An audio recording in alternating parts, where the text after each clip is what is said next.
Hey everyone, welcome to another episode of the Diamond Hands podcast. Today we're so excited to have Jessica Cvetic with us. She's a PA. She owns Citrus Aesthetics and also Citrus Franchising. And what you see is not just a MedSpa story that we're going to get in today, but you see a founder who is trying to answer a harder question. What does it look like to build an aesthetics company without losing your ethics, your judgment, or your humanity along the way?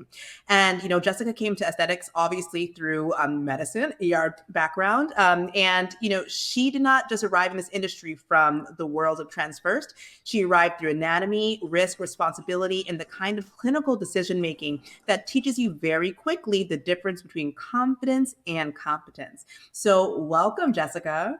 Thank you so much, Leslie. It is truly an honor. And I am so excited for this conversation with you and just to share my experience and hopefully to inspire and educate others a little bit. Yes, and that's what we're here for. So, I always do like to get into background a little bit. So, I know you are a first gen American, just like I am. So, Yes. hey, first gen. My parents came off the boat in the 70s. No boat, guys. It was a plane. But in any case, I want to ask you a little bit about, what did work look like, in your home growing up, and what do your parents kind of really modeled to you about responsibility and resilience? Because I've seen you. You're very consistent. You show up no matter what, and I think that's something honorable. So tell me a little bit more. Yeah, so I'm the youngest of five kids in a single mom family who immigrated here from the Netherlands. And my mom, I joke, I call her Mother Teresa. She is just the kindest human being, would give the shirt off her back to anyone. And so she taught me the importance of not only sacrificing for your own family, but also, giving to others what you might not even have. So there's a story where my siblings and I, she loved Reba McEntire, a country singer, and we gifted her two tickets to a concert, and she turned around and gifted them to somebody else. And that just encapsulates my mom. And so when we moved, she was already a physical therapist and she had to support us on her own. And so I just remember she was always working. And so that meant she wasn't always at my sports events. She wasn't always at those things that other parents were at. And it was really difficult for me at the time. But I also saw how she poured into her patience, how she poured into everyone around her. And when she was with us, she poured into us 100%. And so I am the mom I am today to my two beautiful daughters who are 7 and 13 because of her. But I've also aimed to have a much better work life balance than she did. And so created that now with Citrus, with also a super successful med spa. But she truly inspired that you can both be a kind human being, a really hard working human being, and also a good friend, parent, and everything else. That's so inspirational. And so like with that, like in what ways do you kind of see yourself as like a first generation founder, not Hmm. just a clinician, because at the end of the day, we're founders, right? And to be a Yeah. first generation one, I think is exceptional, especially in our country. So tell me a little bit more Mhm. about that. I would say the grit in me is defined by being a first generation immigrant. I am just so hungry to do whatever it takes. I'm not afraid to make mistakes. Mhm. Mistakes are what define my success. It defines how I grow, who I become as a provider, as a founder, as an educator, as the best possible provider and franchisor. And so that like undying, just persevering determination Mhm. to figure out a way to always do better, I would Mhm. say comes from that immigrant mindset. Can you relate to that? Well, yeah, I mean, 100%. It's like, because growing up, I saw my parents working really hard all the time. Like my mom, she actually she's a PhD. She got her PhD with seven children. I'm the third of Wow. seven, right? And my dad Amazing. is exceptional as well. And so, like, what happened for me is just like seeing my mom wake up at 4 o'clock a.m. to study for her PhD and all the things, and then go to work. And she was a teacher, then she became a principal, then she became like an administrator, and then she retired being like the superintendent of public schools, in Connecticut. So it's just like, yeah. So seeing that, Me and my siblings, you can say we're a little intense. But it's like natural. Like some people be like, "Oh my goodness, like how do you know how to do this?" Or it's just like some of the things I think are osmosis. Like you said, you watched your mom and certain things that you saw from her, you kind of just like embodied them. I think it's the same thing with me. Absolutely. Yeah. And I didn't grow up with my dad, but Hmm. I do want to give kudos to my dad as well. And Hmm. the importance to me of evaluating patients in aesthetic medicine for psychological reasons is super Yeah. important. So he was an F-16 pilot in the Dutch Air Force. Wow. So just an incredible skill and a lot of stress and pressure. And Hmm. so as I got older and got to know him more, I really began to understand what that took in regards to his Hmm. career. And he later was diagnosed with bipolar disorder.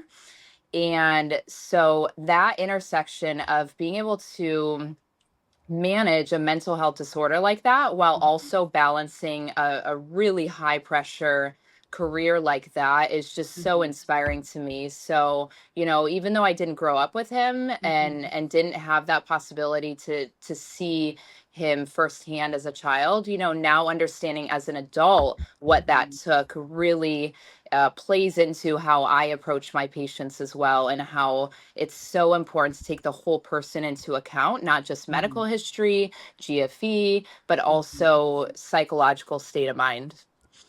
Yeah, and I think that's very, very important because I do see people who talk about body dysmorphia that happens in aesthetic practices and things like that, and a lot of people, it's like a silent disease, right? It's like you Hmm. don't see it because many times bipolar people, and I know them too, OCD Hmm. people or have you, it's just like you could lead a very functional life, Yeah, and hold everything together kind of on the surface, but then it's the people exactly. at home or behind the scenes that suffer when the mask comes off, right? And Yeah, and there's such a stigma still with mental health disorders. It's yeah, really difficult for people to even discuss with close family and friends how they're feeling, how they're doing. We see it as a weakness in humanity.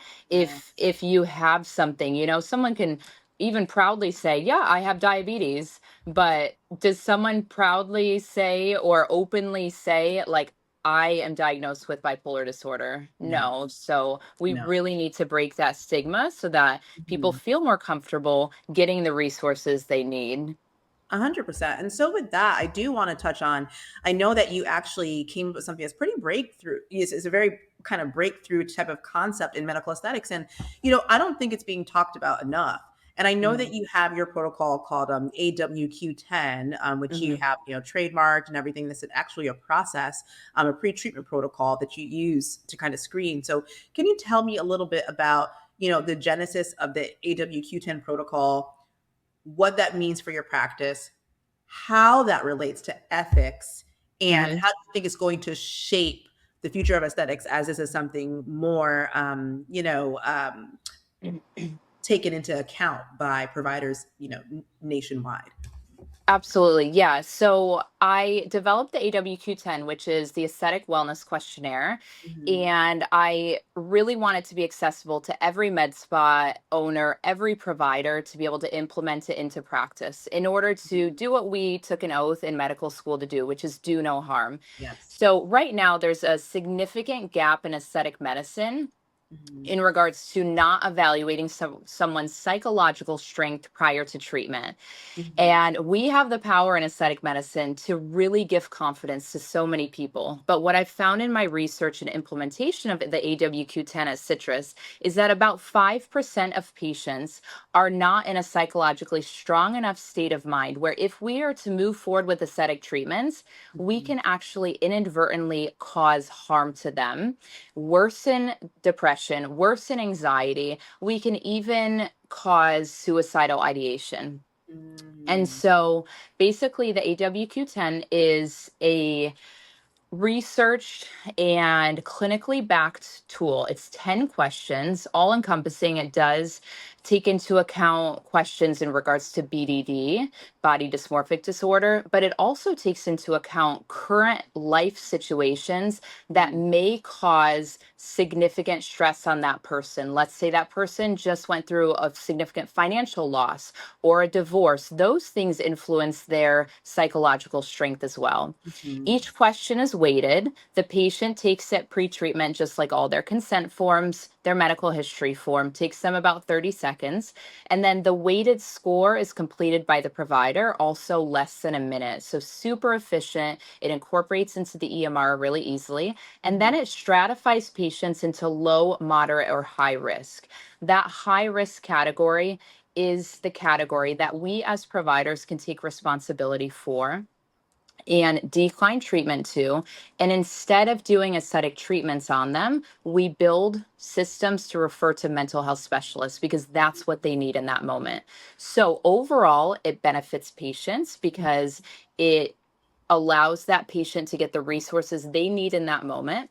It Mhm. decreases risk of litigation for med spa practices and for us individually as providers for our licenses. It improves patient satisfaction, Mhm. outcomes, because what happens is that patient is coming in looking for basically a fix for an internal issue they're going through, Mhm. and they will never be satisfied with their treatment. These are the patients that, despite us giving beautiful, natural outcomes, they can never see that outcome that we actually see. So they think there's something actually wrong with their face, but there's not an actual adverse outcome.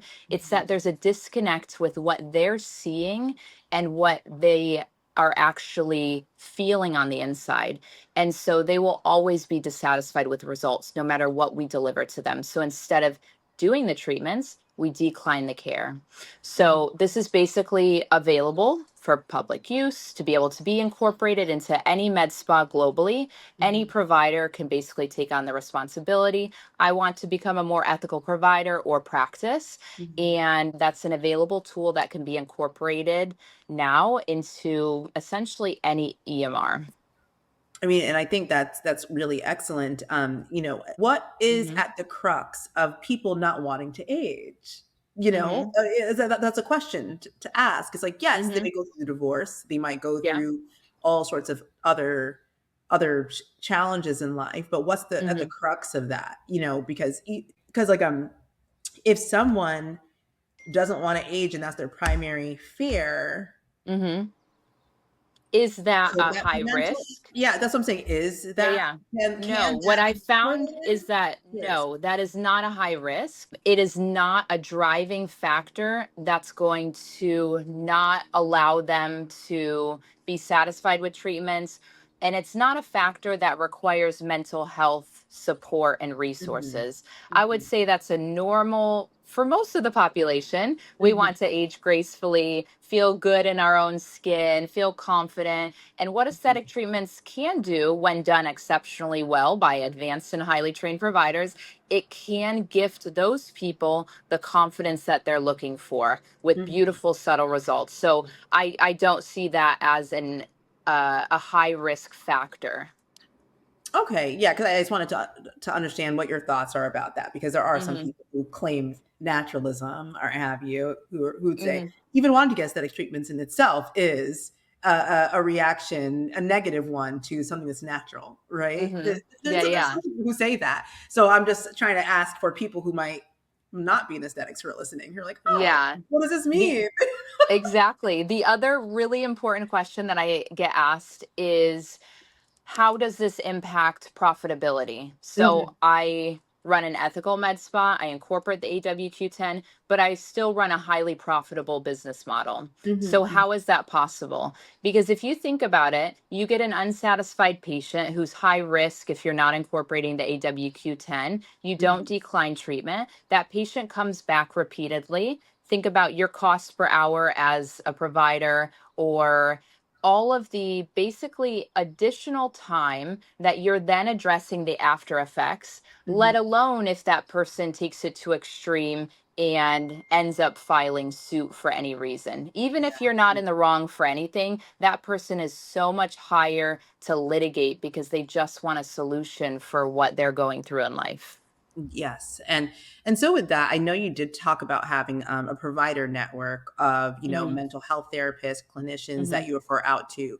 So tell me about that process, and has there Hmm. been pushback from patients who say, "I really don't think I have a problem.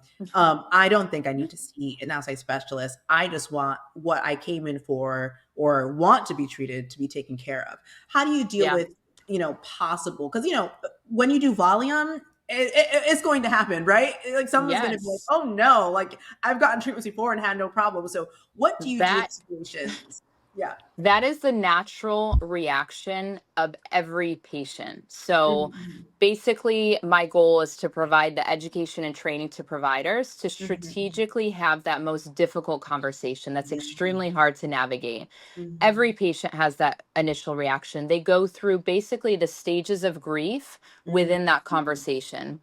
And mhm, so it's about how, as providers, we explain to them, we have your best interest at heart. This mhm, is why, this is my experience based on research. This is a tool I use in order to make sure to not cause you harm.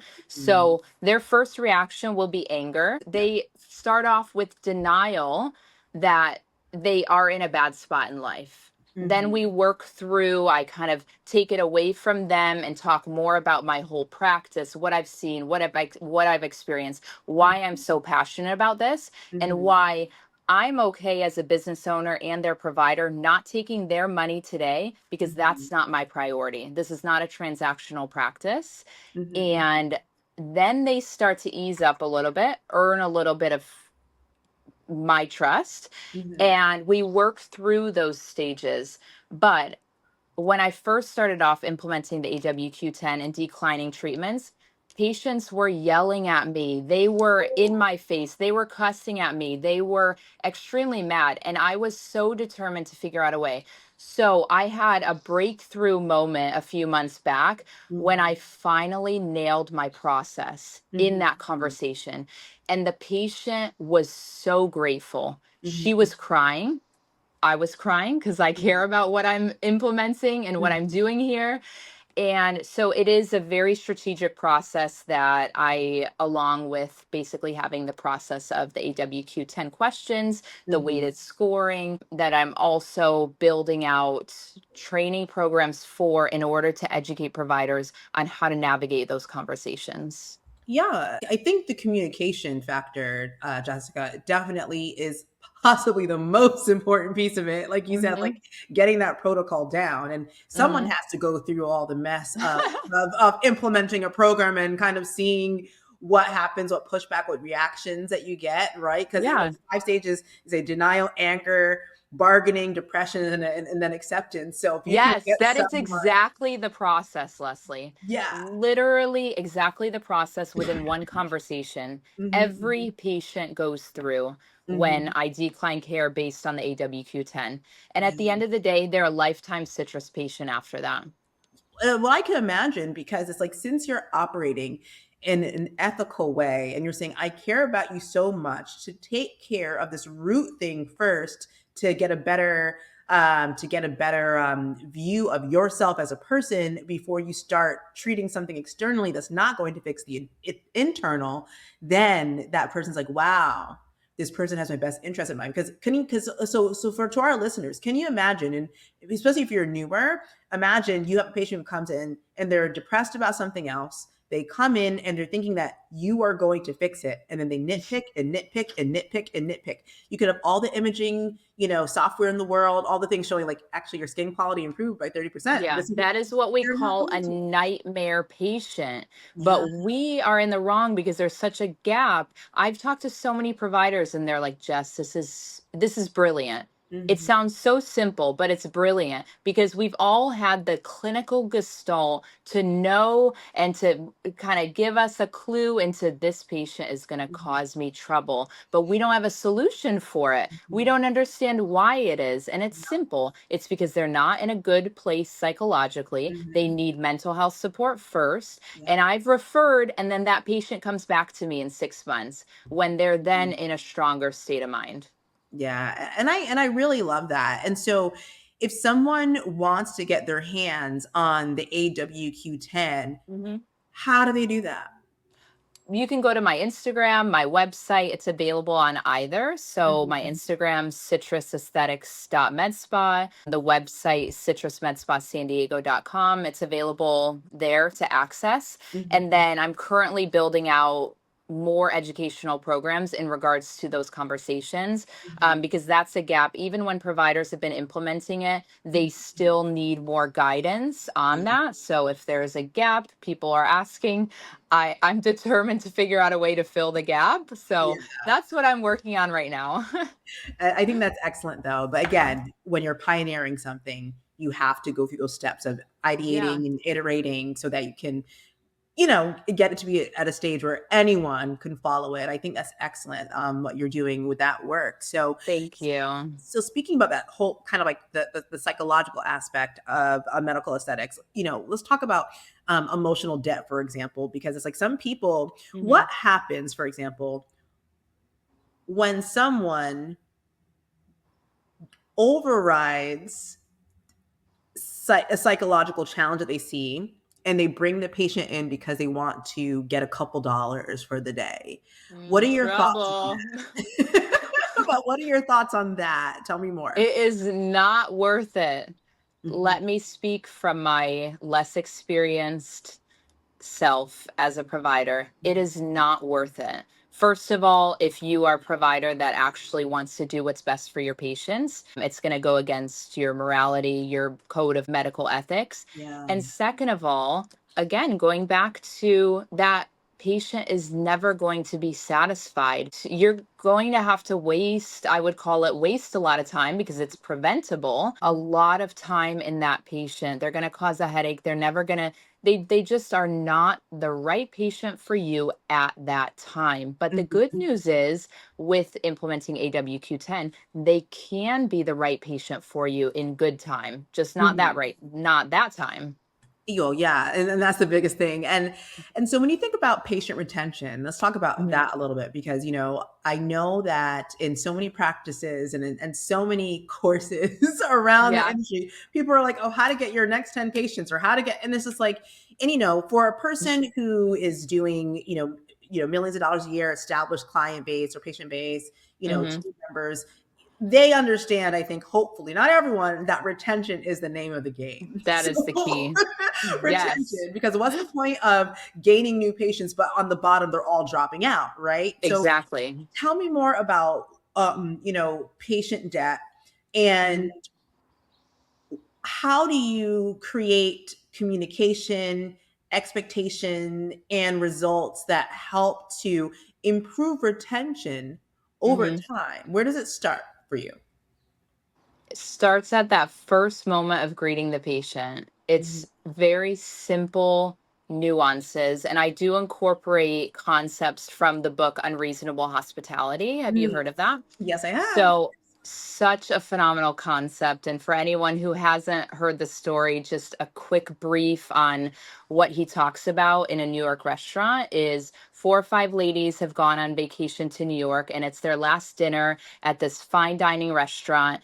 And the manager of the restaurant is walking around the table and overhears them say, like, gosh, I wish we just had a dirty water hot dog. Like, that's all we missed out. We had an amazing trip, but I wish we would have had that. And this idea pops into his head. So he goes to the chef and says, I know you're going to think I'm fucking crazy, but I'll be right back. And I'm going to go buy a dirty water hot dog. And I need you to plate it on 4 plates, dress it up, make it look beautiful, do your Mhm. thing. So he runs out to the nearest hot dog stands, gets the dirty water hot dog, Yeah. brings it to the chef, and they plate it. And the ladies go ecstatic. I mean, they just cannot believe what happened. And that is the beauty of what I do every single day. I actually listen to my patients. I Mhm. remember things. I gift them surprises. I Mhm. actually give two shits about them, not just the money they're putting into my business. And so emotional debt, I don't relate to that. I Mhm. relate to emotional connection, emotional humanity. I Mhm. relate to planting joy worldwide. That's one Mhm. of my like phrases I use here at Citrus. Mhm. And when we show just kindness, it's so free, it's so simple, but when we take the time, it takes time. So, med spas that are rushed do 10-minute appointments. You are incapable of delivering this because you don't have the time. Yeah. So when you make the time and you're a practice that does higher quality visits Yeah. over quantity, you're capable of giving exceptional, unreasonable hospitality. And that is the key to setting yourself apart as a provider and a practice. And that's the fundamental, like, key and foundation to Citrus. Yes, and with that too, so people don't understand. It's just like, it's those little things, as you said, and I'll use the word nuance, right? Hmm. So if you call and someone picks up and then immediately puts you on hold, that is that's emotional debt accumulating. If someone walks into your practice and someone's back is turned to you, that's emotional. That's emotional debt accumulating again. If someone's like, "Oh, okay," someone is, it takes too long to check someone out or doesn't make it seamless, that's emotional debt as well. And then it's like all those little touch points in the patient experience journey. It starts before someone even walks into the practice, right? Exactly. Like you said, before patients come into your practice, they're going to be getting the AWQ-10.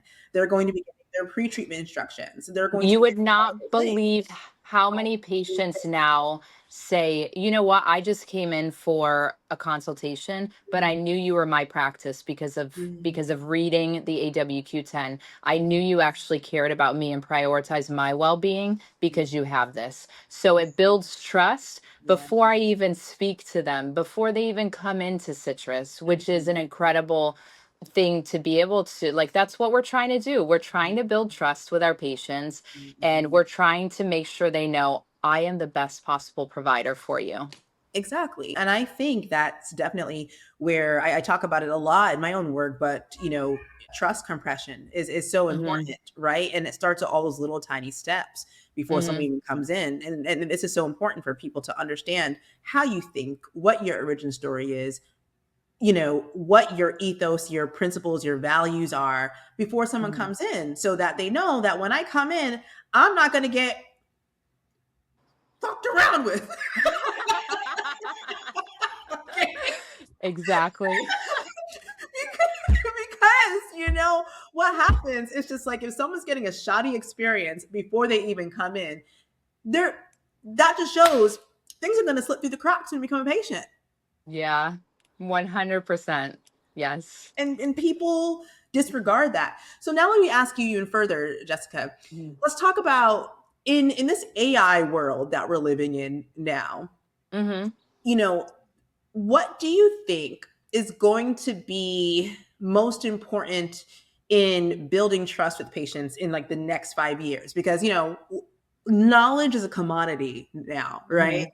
I'm Yeah. sure you've had patients come in and say, "Oh, I looked this up on ChatGPT or Claude and I know what I want and this and that." And knowledge is Yeah. at our fingertips. Whereas before, we would sit here and, I mean, I still do it. I still read my books. Like, I Yes. read. I'm a Me big reader. too.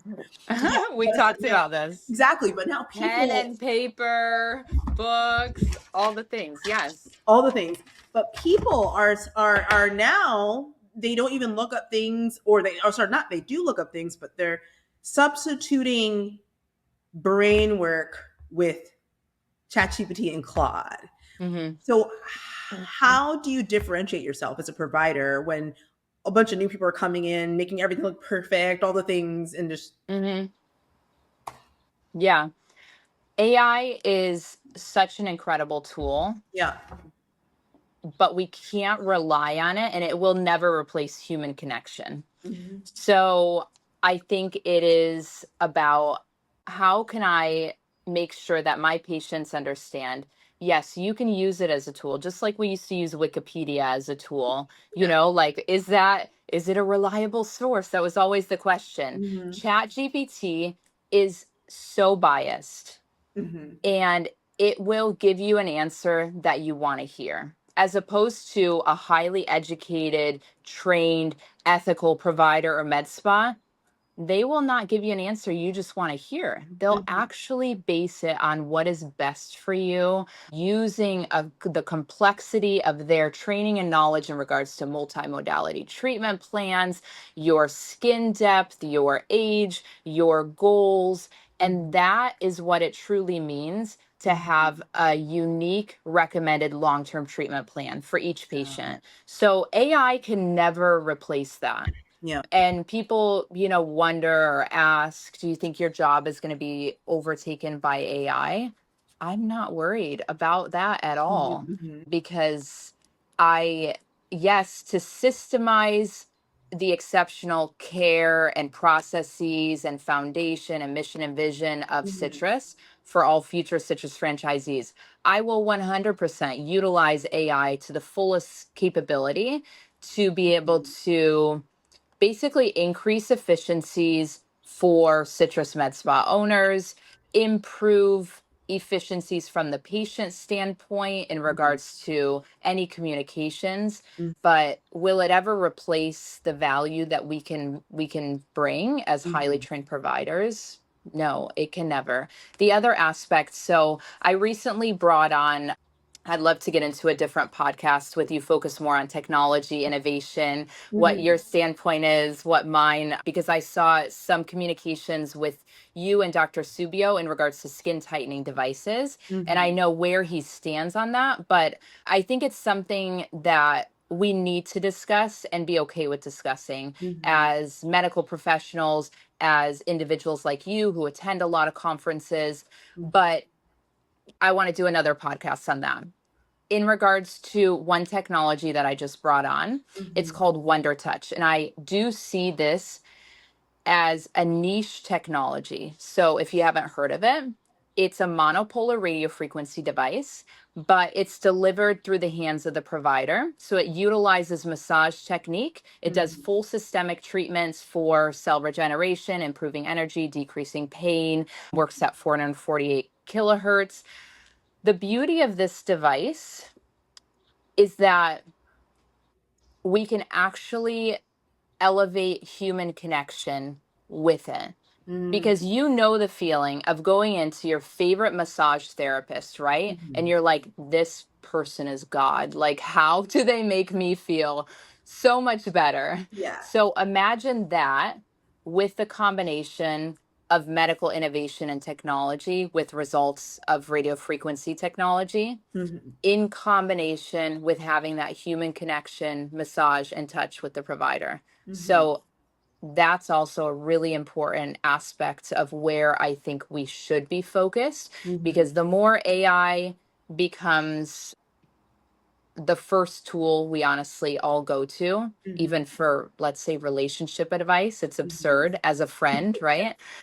The more we're going to actually lose on human connections. And so, Yeah. how do we then fill the gap? Because at some point, human connection is then going to be a commodity, if I'm saying that correctly, something that is something we crave, Mhm. something we're missing. Mhm. So that's how I'm approaching what I'm prioritizing at Citrus. How do I fill that gap for that Mhm. person who's yearning more social connection, but Mhm. also wants technology that works, wants to anti age gracefully? And I'm utilizing Wonder Touch at Citrus for that reason.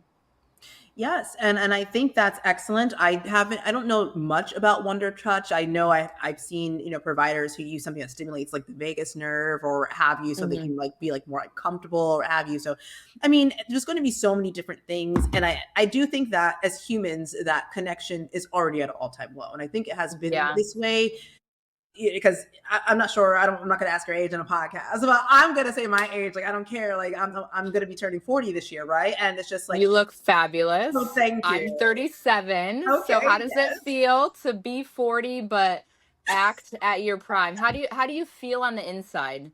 What I do feel you like? great. I mean, well, the thing is, it's like I feel great because I have a great husband who, we prioritize health, right? And it's Yeah. like, we exercise, we travel, we take care of, like, Yes. mental health, like sauna, all the things. So I think those types of things are so important as we're aging, because my sister, who's a doctor, she always says your only home that you live in is your body. And I love I believe that. in that. And I believe that Yeah. um you can live in the nicest house, but if you feel like crap, like, well, what to do? Yes, Yeah. that's so good. Yeah. Exactly. Yeah, and aesthetic medicine is one piece of it. One Obviously, we're piece. getting into this realm of wellness, which is Yeah. incredible because Mhm. it's actually empowering patients to understand and realize, wow, I have so much more control Yeah. over my life, Mm. my health, and the rest of the quality of my life than I realized. Yeah. And that is so powerful to know. So, all of those Mhm. things, me too. Like I have a trick I'll share with you. Mhm. So when I was super stressed working in the ER during COVID, Mhm. I would like try to find a minute escape when I went to the bathroom and peed, right? So I was like, okay, how can I increase my cortisol in this moment? Yeah. So I started to do 40 squats every time after I peed, and I still do it to this day. And I don't spend hours in the gym, but I Mhm. live a Mhm. healthy lifestyle. However many times I go to the bathroom a day, I do 40 squats associated with every time. I love that. You're like, that is so great. Because I forget. I think it's like, oh my goodness, like a 50 squats equals like 1 mile of the same exertion, right? Right. Believe that's it. Yes, Yeah. So if you do 50 squats, girls, you got 1 mile under your belt. Okay. exactly. That's My secret in life and also to having a good ass. Yeah, amen. And it's like, I see some of these girlies. I'm like, okay, I love that you're using those Ozempic girls, but you got to work out on top of it, Yes. or you're going to look Strength. crazy and you're not going Right. to have any Strength booty. training is key. Hmm. And also in regards to like osteoporosis for Yeah. women, many of us know we're at much higher risk. So Mhm. weightlifting, it doesn't have to be crazy. I have two Yeah. 10-pound weights at home and just Mhm. do like 30 minutes, easy set, nothing crazy, ladies. It's so easy to incorporate. But it's wild when you think about, because it's those little things, and they're learning now that wow, we're going up on tangents, but I love it. But we're learning we're learning now that, like, even things like Alzheimer's, it doesn't happen at 60. Like, the doctor's saying, no, if you have that condition, we're finding now that it started when you were 30. Yes, And I think, like, so all of these things that we have to do with our bodies is like, like, I literally love where things is going. It's like wellness, wellness, wellness. And me too. speaking about human connection in the next 5 years, or as we get more robots, people are going to we're going to get house cleaners that are robots in the next 5 years. I know that's I'm coming. fine with that. Yeah, I know it's coming. And I just think it's like providing spaces for human connection, Hmm. providing more. And we're going to see MedSpa saying, put your phone away once you come in. Providing more no phone spaces, providing Hmm. more, events where patients can meet each other and talk and learn and Hmm. become friends, maybe even. I think that's going to be the next stage. So it's like, I'm not just your medical provider, but this is a sanctuary, a place where you can come and be human. Creating a community. Yeah. Yes, Yeah. truly. So, by the way, I don't know what you're doing on Tuesday, the 26th, but I'd love to invite you to a citrus event. That is exactly what you're describing. Mhm. So, I'll send you the invite and I'd love to have you in San Diego. Mhm. But that is the future. So, it's super important to me to create that, and I've done a couple really incredible things where it's a small group of women. So I basically did a citrus wellness retreat and had a Ooh. It was so good. Like so much happened, so much healing, so much transformation. Like I cannot even begin to tell you. So it was on Mount Helix. So we got an Mhm. Airbnb, Mhm. beautiful place. We all stayed there for 3 nights. Mhm. A friend of mine is just such a talented professional French chef. So nobody had to worry about eating healthy. Mhm. She taught us how to make the meals, basically did breakfast, lunch, and dinner for us. I Mhm. brought in a wonderful double board certified Stanford graduate dermatologist who would do sessions educating us on the importance of us knowing how we actually prevent aging for our skin, for our bodies. Mhm. A women's health expert as well. I spoke on aesthetics. And we had a Pilates instructor that sunset and sunrise guided us through, and it was like up on a mountain. We were like above the clouds, Wow. Leslie. It was just epic and so beautiful, and so Wow. much connection happened between the 10 women there. And so I am definitely planning on continuing the citrus wellness retreats, Mhm. and these women like still reach out to me. We're connected. There's connections from now. Those women go and see the OB specialist, Mhm. and just so much magic happened there. Mhm. But that is so important that we build spaces for community. We intentionally create connection, because when Yes. we're losing something, how do you preserve it?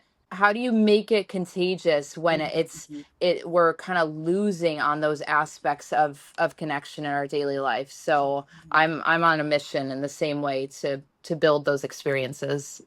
And I think that is just beautiful what you're doing, because that is where the practices have to go, because you're not going to win on brand colors. You're not going to win on There's something to it though. your citrus. Yeah, I love that. That's so cute. You have it tattooed on your wrist. That's great. I mean, there, yeah. And oh my goodness, I wish we had like 3 hours. Like this is just a great conversation. And so I do want to ask you, where does that confidence come from? And like, because we have so many people in this space, and it's just because you're running around at every conference and, you know, all the plastic surgery, that doesn't mean someone is really confident. I have learned in my time in this industry, sometimes some of the people that show up the most are the least confident, actually, on Yeah. the inside. That's just something that you learn. That's just human nature, right? Because people Mhm. are running from a chip on their shoulder, something Mhm. wound from their younger or what have you. So where does that confidence come from with citrus, and like how do you tell for a new provider reach kind of this entry between someone that's real or someone performing confidence? I am going to be very upfront. I have days where I feel great, and I have days where I am really struggling. Yeah. I'm questioning everything I'm doing, everything I'm building. I'm still having imposter syndrome. But what I realized, and I realized this, I used to have a huge fear of public speaking, Mm, and I needed to challenge myself because I was nominated as a valedictorian speaker in my university. And I was like, I am going to die, literally. And so, in knowing that, I took a speech class prior to, and I was like, okay, I'm going to work through this. And mm, so, in that speech class, I gave a speech, and the topic was of a time you lost something or someone. mhm. And when I was in high school, I went on a mission trip, and we had 27 dogs, by the way, growing up, because going back to my mom, Mother Teresa, she volunteered for the Humane Society, and they would call her and just, can you take another dog? Yes, yes. So we had 27 at one time. And so at one point when I went to that mission trip, Mhm. somebody in our group, in our volunteer group, found a tiny little puppy in a cardboard box on the side of the road. And my mom wasn't with me on the missions trip, but Mhm. I called her and I was like, I found this puppy. I already named her Gracie. Like, can I please take her Mhm. home? And so I took her home, and she was like my first, like my own puppy. Yeah. And she was so cute, so little, blonde haired, and she stayed super small. Mhm. But in Michigan, we lived on a couple of acres. And so our dogs would just go running, always come back. And there was a day when Gracie never came back. So I didn't know what happened to her. And so I gave my speech on this, and I would physiologically get ill prior to ever having to speak in front of my class, or Mhm. I would turn beet red, spotty. I would get diarrhea. I would throw up. It was just such a problem, so debilitating.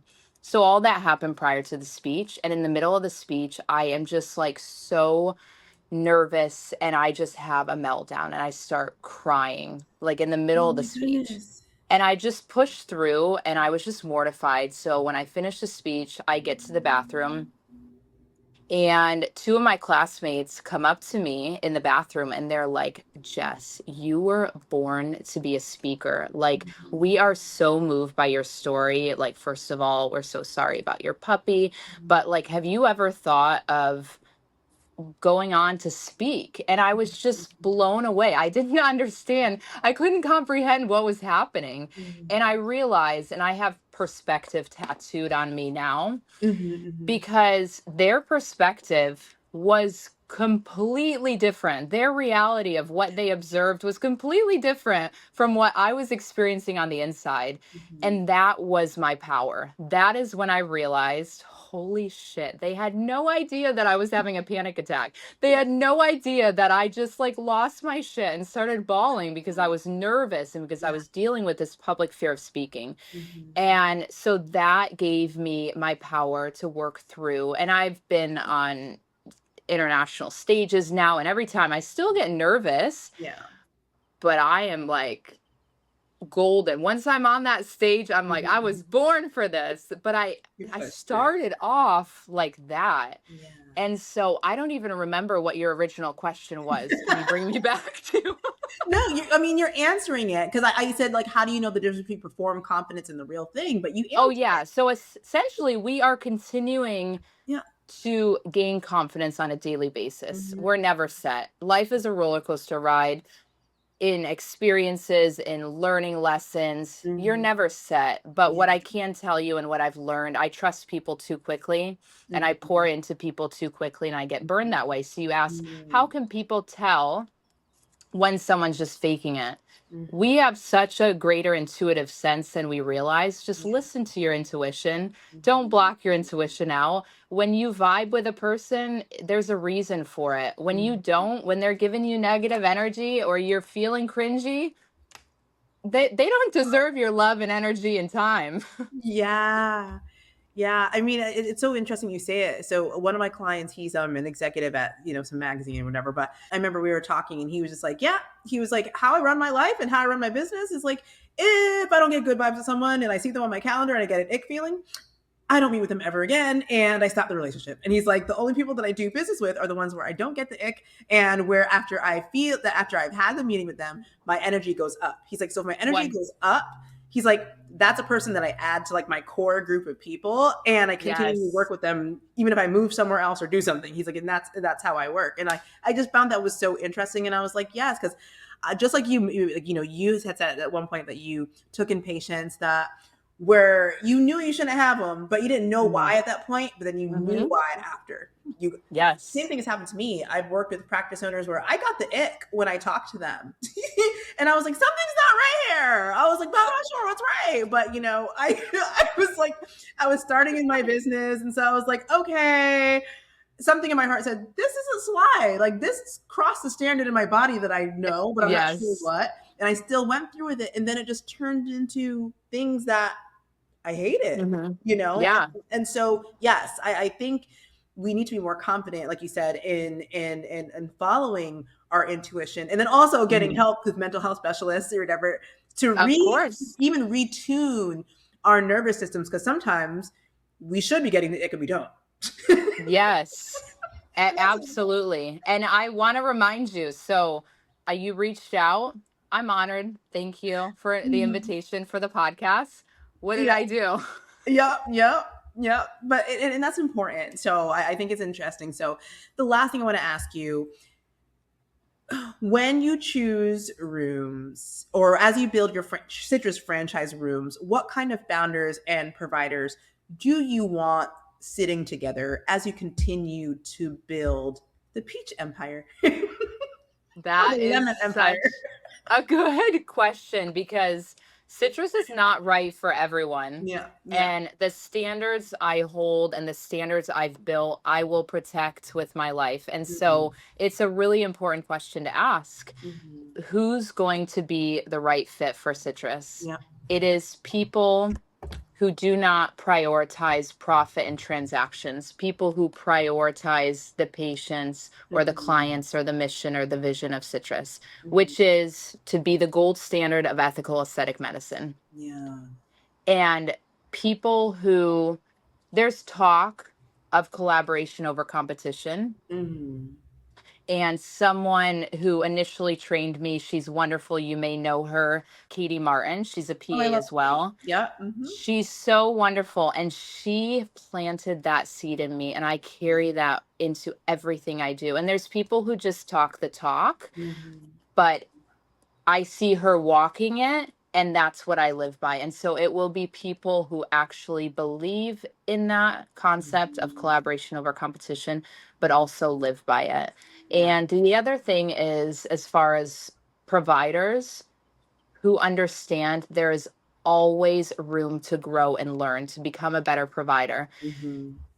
There is so much knowledge to be had. And when you realize how much you actually don't know, that is key. Those are the providers I'm looking for to be a part of Mhm. Citrus. The ones that are hungry to learn and okay Mhm. to ask the hard questions and the challenging questions and to pioneer ideas Mhm. and just to always become better to deliver best results to patients. Yeah, and that's key. And little advice for, providers listening to you.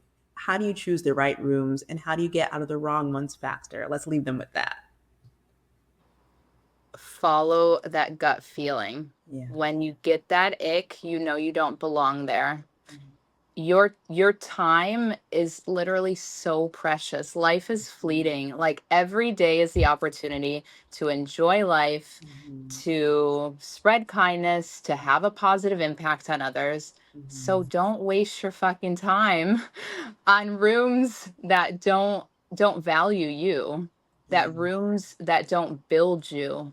Get into the rooms with the people who you're inspired by, who you inspire, Mhm. and who take the time to show kindness, Mhm. simplest thing, and to empower you. And that's the cycle, I think, in aesthetic medicine. We can either choose as med spa owners and providers to lift up the next generation or to be demeaning and derogatory. You don't know your stuff, or why are you even doing that? As opposed to, that's interesting. Tell me more about why you think that. Teach me about why you think that's the best approach. Yeah. I'm interested in learning more about why you're taking that approach. Mhm. And then they put their guard down. Okay, let me tell you why I don't think that's the best approach based on my experience. Mhm. And I would suggest trying this because of this. Imagine if all conversations between providers and business owners were like that. The Yeah. whole aesthetics industry would be so much better. Mhm. So it's easy. Get out of the wrong rooms and into the right rooms that make you feel good. And we'll leave it at that, guys. Jessica, thank you so much for your time today. For my listeners, everything's going to be in the show notes. And we need to have another conversation. This was great. Thanks, Jessica. Thank you. It was absolutely lovely. And you're such an inspiration to me, Leslie, as well. So I'm super excited to continue these conversations and just to positively impact the aesthetics industry as a whole. Want more clarity like this? Join the Branded Practice newsletter community. I write about strategy, systems, and brand leadership straight to your inbox. Go to diamondhandsmedia.com to sign up. And if this episode hit, share it with someone still building without a brand. This is the Diamond Hands Podcast. Thanks for listening. Now go lead.